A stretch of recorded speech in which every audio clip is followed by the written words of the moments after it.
Cale Makar scores one dope goal, and the three-headed monster gets so jealous they have to go and destroy an entire hockey team. Avs win over the Winnipeg Jets 7-1. Alex Newhook! Oh boy. Whoa!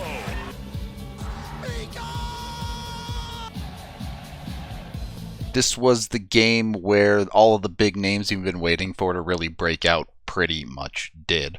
Massive nights from every part of the three-headed monster, and Darcy Kuemper played extremely well behind them. And yes, I know, Landy scored a hat trick. Let's get this over with.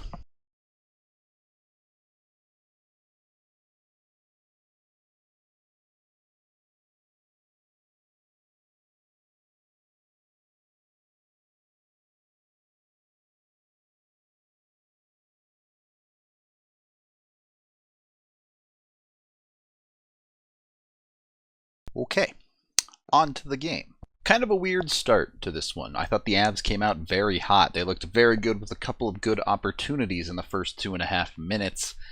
And then Curtis McDermott just kind of runs into Connor Hellebuyck. Takes a goalie interference penalty. It was a clear call, and the Avs almost immediately give up a goal on the penalty kill. Not too much special to this play for Winnipeg. They just get it back to the point where Pionk is going to throw one on net. Uncontested in front is Kopp, who's able to get his stick on this puck. Kuemper does make the initial save nicely off of the redirect. Does not get beat, but it's a redirected puck. Hard to expect him to control the rebound off of that. It springs out hard with the Avs overcommitted to the near side. The only person near the rebound is Scheifele, who has a big old net to throw it at. The goal itself, stuff like that happens. Not really that big of a deal. But the way it played out, the dumb penalty that completely stopped the Avs' momentum, that's more problematic. What was a good start to a hockey game turned into the Avs trailing and struggling to keep up with Winnipeg early in the period. In fact, the Avs would get outshot 13-11 in the first. Despite that, I thought they still played fairly well outside of that penalty kill and penalty. They were getting good quality opportunities, but Connor Hellebuyck was playing just as well as Darcy Kuemper. It was a bit of fire wagon hockey, pretty wide open despite pucks not going in. Now the Avs would hit 2 more posts in this game, so keep on counting those. They didn't really affect this game quite as much, though. Look, the game plan is simple. When you run into a goaltender that you're struggling to solve, simplify the plays. Get pucks to the net, get bodies in front, so the Avs do late in the first to make sure that they are still in this game. This is a great transition by the Avs. Girard gets it up to Berkey, who gains the zone before dishing it off to Kadri, and he just goes hard, right to the net. A simple play, but Kadri recognizes what's happening and just flips the puck up for Berkey to win a race to and get a good redirect on net. A good save from Hellebuyck denies the opportunity, but Berkey, still moving quickly, is able to maintain possession for the Avs in the zone. He gets it back up to EJ up high, and this is going to happen off screen, but Kadri, who's over in this corner, you can just barely see his stick there, is just going to slide in front of the net and become a screen for Hellebuyck as EJ one-times this puck towards the net. It's a good shot on target, and Kadri is able, hard to see it, but his stick is down, gets a piece of this one, and Hellebuyck has no chance at it. It's incredible how one goal can make such a huge difference in how you feel on a period. Going into first intermission at tied 1-1, you're like, wasn't great, but totally fine. If you're trailing by that one, it feels a lot rougher. The first was certainly the worst period of this hockey game for the Avs, and I don't know what it is about the second period.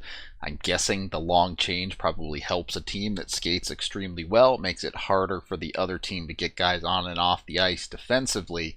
It's more than that, though. The Avs are just scary in the second period. There was no stopping Colorado. They outshot Winnipeg 17-5 in the second period, and they were led by the three-headed monster, who pretty much just decided to do whatever they wanted with Winnipeg. Started 5 minutes in with a power play opportunity to give the Avs their first lead of the night. Standard power play entry for the Avs with MacKinnon doing the heavy lifting, is able to dish it off before getting it back in deep and sending it to Makar to the point. That's their pretty standard along the wall setup to get it all sorted in the offensive zone. Makar works it back to MacKinnon, and MacKinnon Love it when he does this. He's so much more dangerous when he curls in and skates towards the net. He's able to drag players to him and then makes a sweet pass across to Mikko Rantanen, who has the time and space to fire this one.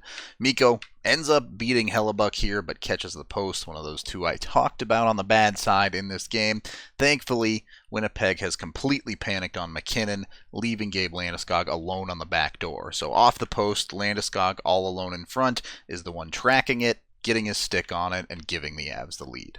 There's just too much talent there to defend it all down a man. I don't know what you do. So a nice goal from the big guns. You're feeling good there, but they just decided that they wanted to end the Winnipeg Jets. They would put in 2 more goals in the second period.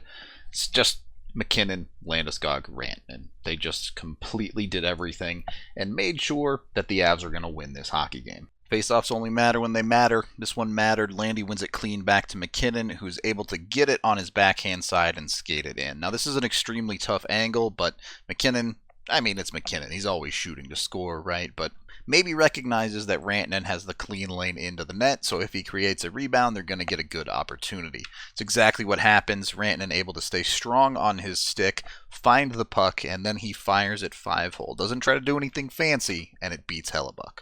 You're going to start seeing a theme of Nathan MacKinnon just torching the Jets in the offensive zone as he collects it here, does his patented roll-out high play for this one, and fires a wrister towards the net. As it comes through, it hits off of Hellebuck and creates a rebound. This is initially picked up by, I believe this is Scheifele here, and it's just not a very good clearing attempt. Contested by Rantanen, so nicely done, well-deserved there, but doesn't get much on it and throws it right towards the slot, where Landy, just kind of cruising by, goes, "Oh, I'll take that," and then makes a nice wrister to convert. The reality is, when the three-headed monster brings its A game, no one in the league can stop them. Not skaters, not goaltenders. They are just better than everyone else. Up 4-1 after the second period, this game was pretty much over going into the third. But the start of the third was still extremely encouraging for Darcy Kuemper.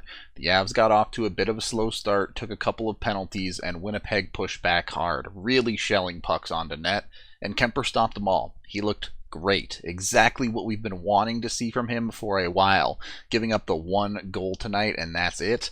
That's good enough to win pretty much every game the way the Avs score. And once the Avs survived the flurry from Winnipeg, you pretty much entered garbage and get right time, and get right is exactly what the Avs did. It starts with the biggest dog finally putting a proper goal into a net. A nice stretch pass by Girard gets this play started to MacKinnon along the near wall. MacKinnon initially starts hard down the wall, but decides to pull up, something he often does. What I love about this play is MacKinnon's willingness to keep the play going. You way too regularly see him hold up, wait for help, or just drop it back to the blue line.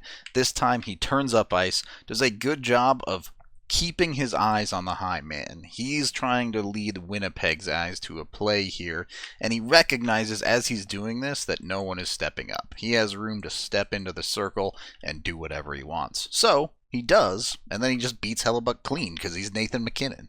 Look, one of them was bound to go in eventually. MacKinnon has been all over and around scoring snipes for the last handful of games, and it's just not sustainable for those pucks not to go in. He's too good a shooter, he's too good a hockey player, and this breakout is bound to happen. It's weird to call it a breakout because he's still producing at ridiculous rates when it comes to assists, but you just know the goals are going to start falling more regularly. The real stat pad in this game, though, is the power play. With 2 late ones, the Avs end up going 3 for 4 on the night. The first one maybe gives Gabe Landeskog the easiest hat trick I've seen in a good long while. We'll skip over the entry this time. It was the same one as before with MacKinnon. He gets across and feeds Mikko, and Mikko cuts to the middle of the ice here. He doesn't do this very often. He usually likes to take up the wall. They get their safe setup. But when you're up 5-1, you can try some stuff. He cuts to the middle and just straight up says, "I'm going to take this puck and put it past you." So he does that, and then he's just kind of on his merry way. You would like to see him finish this one maybe, but he does pull the trigger, puts a good shot on net, creates a great rebound that Landy goes, "Well, I'm about to score the freest hat trick of my life." And he makes it pretty. Awesome for Landeskog. He joins Rantanen in the hat trick club on that top line this year. Berkey also has one, but he's not part of the three-headed monster. And it's pretty crazy, the fact that everyone on this top line for the Avs is over a point per game this year. It's not one guy, it's not even a duo of them driving the production, it's all three. And just to be safe, the Avs did need to check the box of making sure a defenseman scored in this hockey game, so why not give it to the rookie? One last time, a 4-on-3 situation, so lots of ice out there. Check out how much room can be created just by walking across the ice up high in the zone when you're working against three players. It just completely opens up the entire middle of the ice as the Jets defenders have to lay back and commit to the puck carrier. Berkey just sends it across to the defense. EJ could have walked in 800 miles here if he wants to, and he does use some of that space before ultimately feeding Byram, who winds one up and unleashes a bomb on the blocker side, just beats Hellebuck clean. Boy, this team is ridiculous. Love it for Byram, somehow still the leading defenseman rookie goal scorer in the league, which is wild. And there's just not a ton of analysis more than that to this game. The Avs' best players are better than anything Winnipeg has to offer, and they played their best game. This is the version of the Avs that just puts teams in the rear view and wins games easily. That is the end of this game video review. Thank you for watching. Head on over to thednvr.com for all of our coverage. I am Rudo, and hey, go watch this Cale Makar video that's coming out very soon, or depending on when you're watching this, is already out. Put a lot of work into it. Maybe you'll like it. Avalanche time, come on, grab your friends. We're going to the playoffs again with Nate the dog and Gabe the big. The fun isn't over yet.